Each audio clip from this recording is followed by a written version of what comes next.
أعوذ بالله من الشيطان الرجيم. بسم الله الرحمن الرحيم. الحمد لله الذي أنزل على عبده الكتاب ولم يجعل له عوجا قيما لينذر بأسا شديدا من لدنه ويبشر المؤمنين الذين يعملون الصالحات أن لهم أجرا حسنا ماكثين فيه أبدا وينذر الذين قالوا اتخذ الله ولدا ما لهم به من علم ولا لآبائهم كبرت كلمة تخرج من أفواههم إن يقولون إلا كذبا فلعلك باخع نفسك على آثارهم إن لم يؤمنوا بهذا الحديث أسفا إنا جعلنا ما على الأرض زينة لها لنبلوهم أيهم أحسن عملا وإنا لجاعلون ما عليها صعيدا جرزا أم حسبت أن أصحاب الكهف والرقيم كانوا من آياتنا عجبا إذ أوى الفتية إلى الكهف فقالوا ربنا آتنا من لدنك رحمة وهيئ لنا من أمرنا رشدا فضربنا على آذانهم في الكهف سنين عددا ثم بعثناهم لنعلم أي الحزبين أحصى لما لبثوا أمدا نحن نقص عليك نبأهم بالحق إنهم فتية آمنوا بربهم وزدناهم هدى وربطنا على قلوبهم إذ قاموا فقالوا ربنا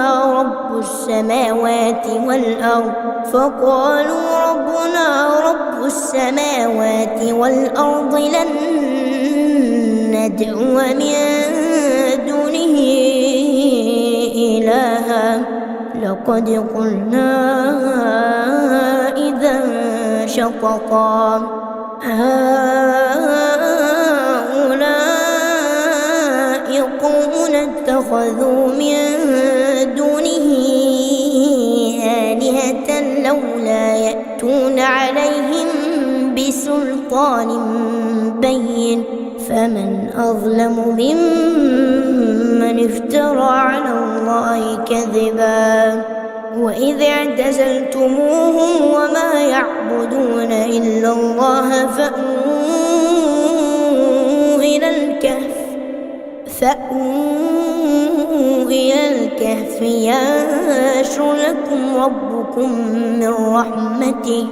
ينشر لكم ربكم من رحمته ويهيئ لكم من أمركم مرفقا وترى الشمس إذا طلعت تزاور عن كهفهم ذات اليمين وإذا غربت تقرضهم ذات الشمال وهم في فجوة منه ذلك من آيات الله من يهد الله فهو المهتد ومن يضلل فلا تجد له وليا مرشدا وتحسبهم أيقاظا وهم رقود ونقلبهم ذات اليمين وذات الشمال كلبهم باسط ذراعيه بالوصيد لو اطلعت عليهم لوليت منهم فرارا ولملئت منهم رعبا وكذلك بعثناهم ليتساءلوا بينهم قال قائل منهم كم لبثتم قالوا لبثنا يوما أو بعض يوم قالوا ربكم أعلم بما لبثتم فابعثوا أحدكم بورقكم هذه إلى المدينة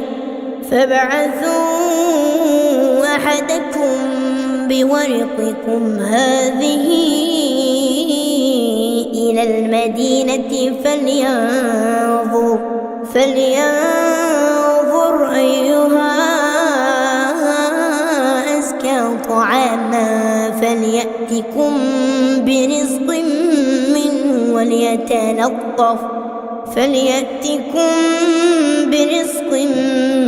منه وليتلطف ولا يشعرن بكم أحدا إنهم إن يظهروا عليكم يرجموكم أو يعيدوكم في ملتهم ولا تفلحوا إذا أبدا وكذلك أعثرنا عليهم ليعلموا أن وعد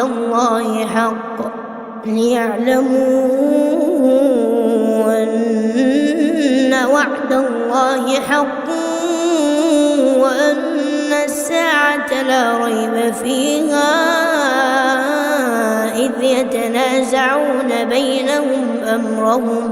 إذ يتنازعون بينهم أمرهم فقالوا ابنوا عليهم بنيانا ربهم أعلم بهم قال الذين غلبوا على أمرهم لنتخذن عليهم مسجدا سيقولون ثلاثة رابعهم كلبهم ويقولون خمسة سادسهم كلبهم رجما بالغيب ويقولون سبعة وثامنهم كلبهم قل ربي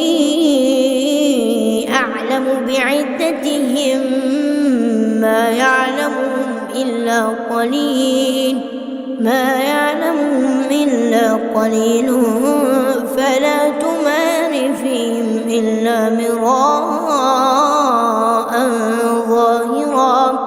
فلا تمار فيهم إلا مراء ظاهرا ولا تستفت فيهم منهم أحدا ولا تقولن لشيء إني فاعل ذلك غدا إلا أن يشاء الله واذكر ربك إذا نسيت وقل عسى أن يهديني ربي لأقرب من هذا رشدا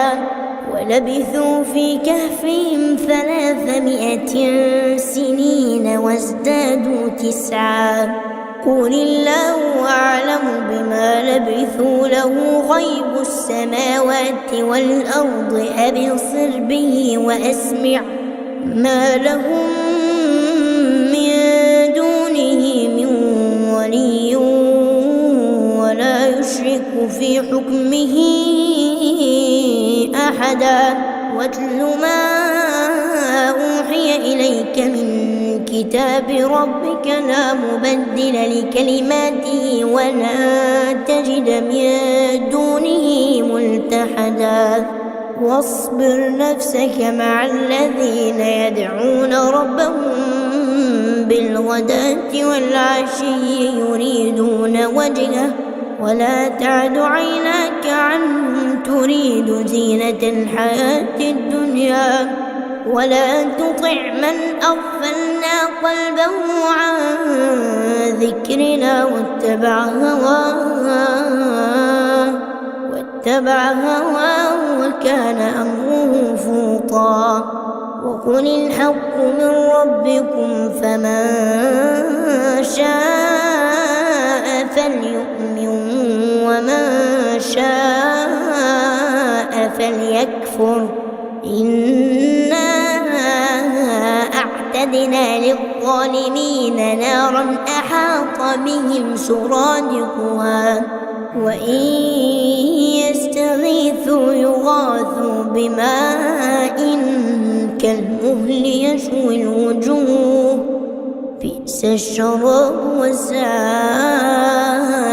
مرتفقا. إن الذين آمنوا وعملوا الصالحات إنا لا نضيع أجر من أحسن عملا. أولئك لهم جنات عدن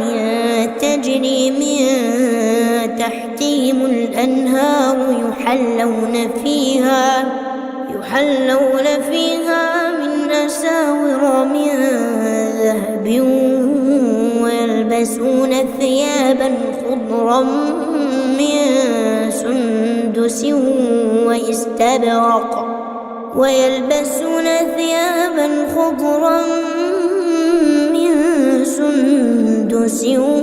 واستبرق متكئين فيها على الأرائك نعم الثواب وحسنت مرتفقا. واضرب لهم مثلا رجلين جعلنا لأحدهما جنتين من أعناب وحففناهما بنخل وجعلنا بينهما زرعا. كلتا الجنتين آتت أكلها ولم تظلم منه شيئا وفجرنا خلالهما نهرا. وكان له ثمر فقال لصاحبه وهو يحاوره أنا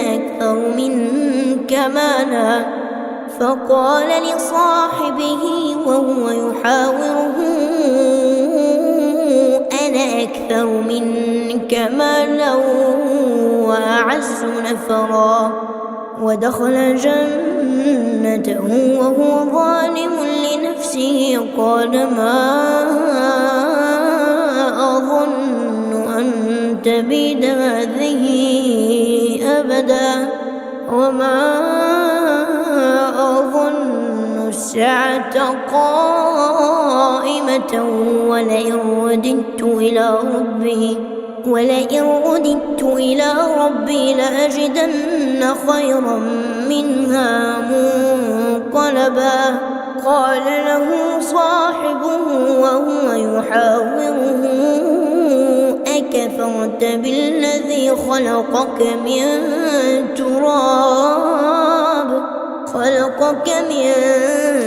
تراب ثم من نطفة ثم سواك رجلا لكن هو الله ربي ولا أشرك بربي أحدا. ولولا إذ دخلت جنتك قلت ما شاء الله لا قوة إلا بالله إن ترني أنا أقل منك مالا وولدا فعسى ربي أن يؤتيني خيرا من جنتك ويرسل عليها حسبانا من السماء فتصبح صعيدا زلقا أو يصبح ماؤها غورا فلن تستطيع له طلبا. وأحيط بثمره فأصبح يقلب كفيه على ما أنفق فيها وهي خاوية على عروشها ويقول يا ليتني لم أشرك بربي أحدا ولم تكن له فئة ينصرونه من دون الله وما كان منتصرا هنالك الولاية لله الحق هو خير ثوابا وخير عقبا واضرب لهم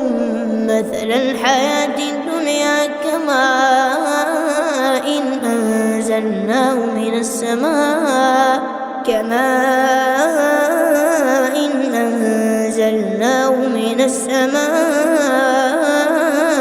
فاختلط به نبات الأرض فأصبح هشيما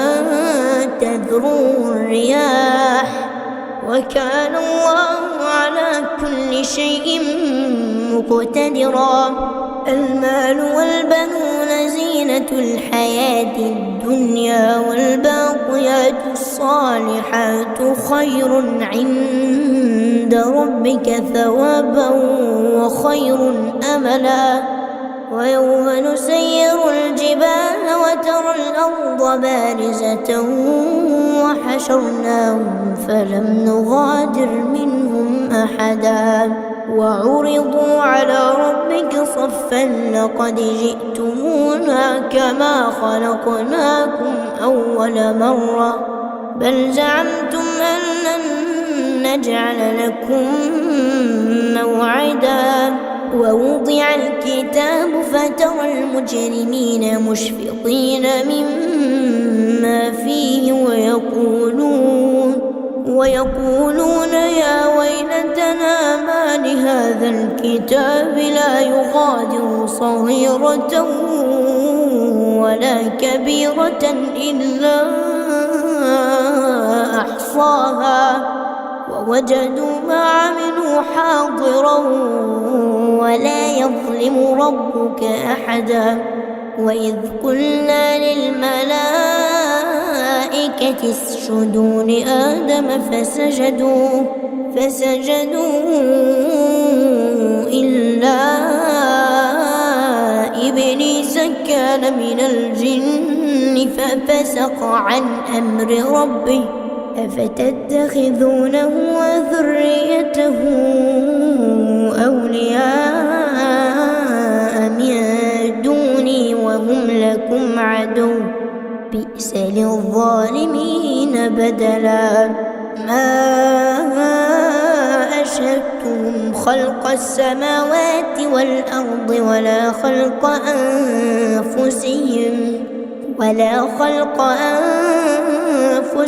وما كنت متخذ المضلين عضدا ويوم يقول نادوا شركائي الذين زعمتم فدعوهم فلم يستجيبوا لهم وجعلنا بينهم موبقا ورأى المجرمون النار فظنوا أنهم مواقعوها ولم يجدوا عنها مصرفا ولقد صرفنا في هذا القرآن للناس من كل مثل وكان الإنسان أكثر شيء جدلا وما منع الناس أن يؤمنوا إذ جاءهم الهدى ويستغفروا ربهم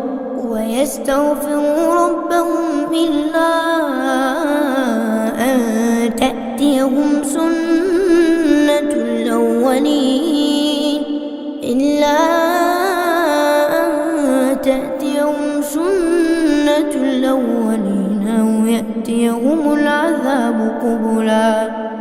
وما نرسل المرسلين إلا مبشرين ومنذرين ويجادل الذين كفروا بالباطل ليدحضوا به الحق واتخذوا آياتي وما أنذروا هزوا ومن أظلم ممن ذكر بآيات ربه فأعرض عنها ونسي ما قدمت يداه إنا جعلنا على قلوبهم أكنة أن يفقهوه وفي آذانهم وقرا وإن تدعوهم إلى الهدى فلن يهتدوا إذا أبدا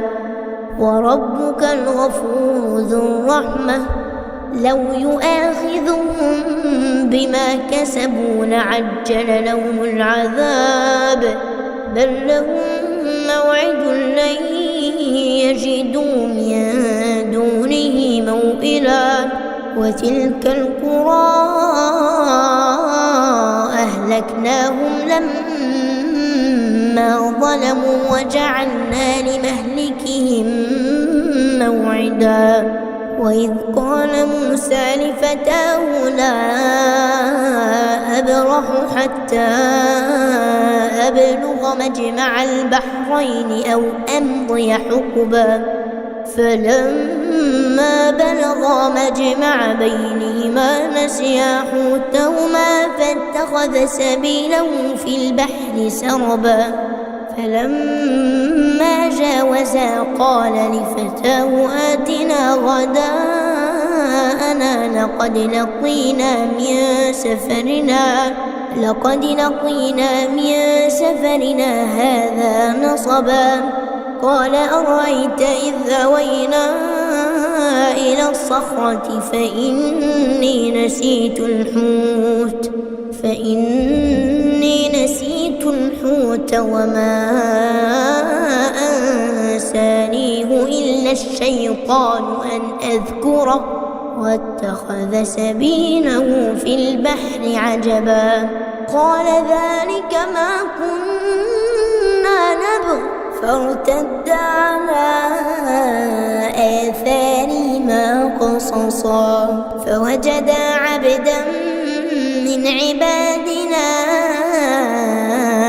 آتيناه رحمة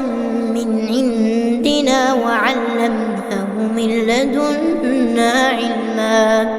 قال له موسى هل نتبعك على أن تعلمني مما علمت رشدا قال إنك لن تستطيع معي صبرا وكيف تصبر على ما لم تحط به خبرا قال ستجدني إن شاء الله صابرا ولا أعصي لك أمرا قال فإن اتبعتني فلا تسألني عن شيء حتى أحدث لك منه ذكرا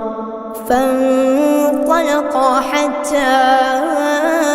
إذا ركبا في السفينة خرقها قال أخرقتها لتغرق أهلها لقد جئت شيئا إمرا قال ألم أقل إنك لن تستطيع معي صبرا قال لا تؤاخذني بما نسيت ولا ترهقني من أمري عسرا فانطلقا حتى إذا لقيا غلاما فقتله قال أقتلت نفسا زكية بغير نفس لقد جئت شيئا نكرا قال ألم أقل لك إنك لن تستطيع معي صبرا قال إن سألتك عن شيء بعدها فلا تصاحبني قد بلغت من لدني عذرا. فانطلقا حتى إذا أتيا أهل قرية استطعما أهلها فأبوا أن يضيفوهما فوجدا فيها جدارا يريد أن ينقض فأقامه. قال لو شئت لاتخذت عليه أجرا. قال هذا فراق بيني وبينك، سأنبئك بتأويل ما لم تستطع عليه صبرا. أما السفينة فكانت لمساكين يعملون في البحر فأردت أن أعيبها وكان وراءهم ملك يأخذ كل سفينة غصبا. وأما الغلام فكان أبواه مؤمنين فخشينا أن يرهقهما طغيانا وكفرا، فأردنا أن يبدلهما ربهما خيرا منه زكاة وأقرب رحما. وأما الجدار فكان لغلامين يتيمين في المدينة وكان تحته كنز لهما وكان أبوهما صالحا فأراد ربك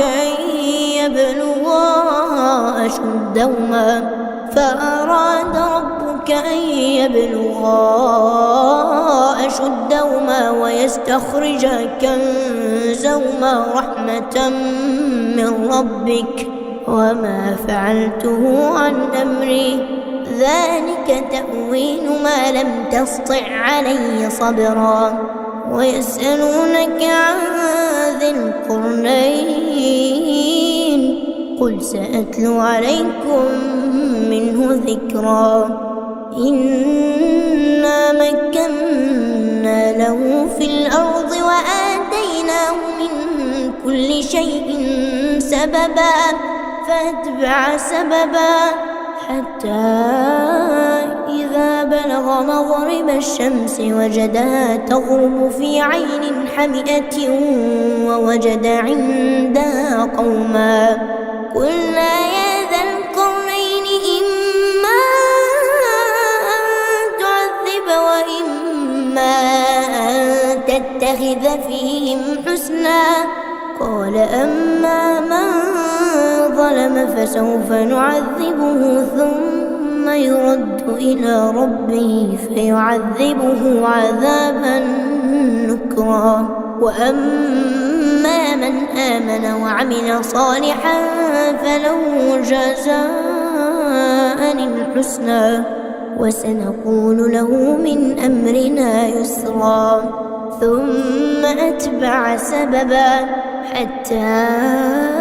إذا بلغ مطلع الشمس وجدها تطلع على قوم لم نجعل لهم من دونها سترا. كذلك وقد أحطنا بما لديه خبرا.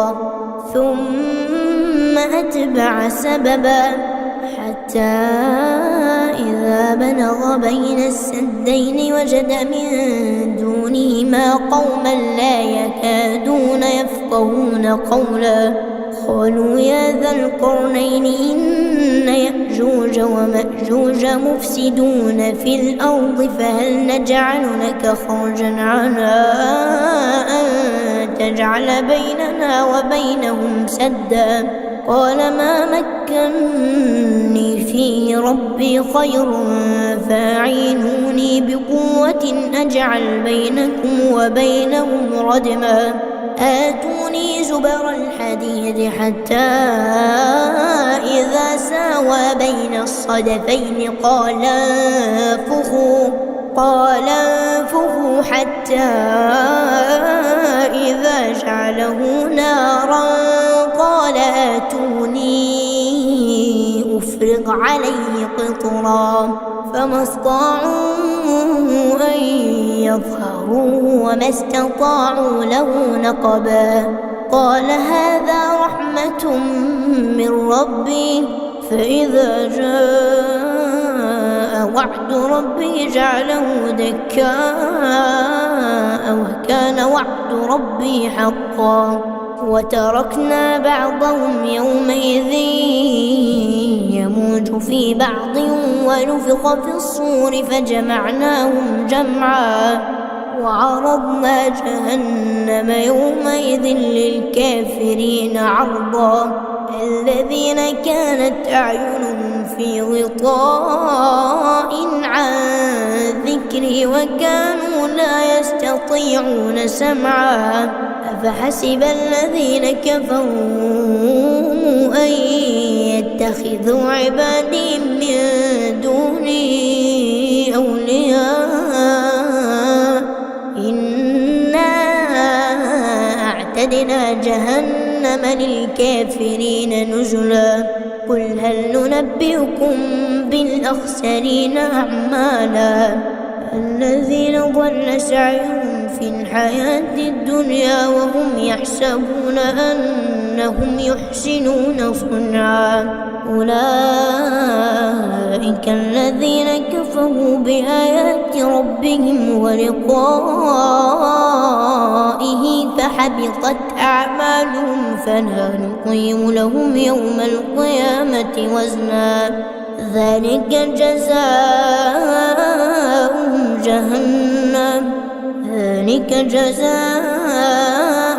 جهنم بما كفروا واتخذوا آياتي ورسلي هزوا إن الذين آمنوا وعملوا الصالحات كانت لهم جنات الفردوس نزلا خالدين فيها لا يبغون عنها حولا قل لو كان البحر مدادا لكلمات ربي لنفد البحر قبل أن تنفد كلمات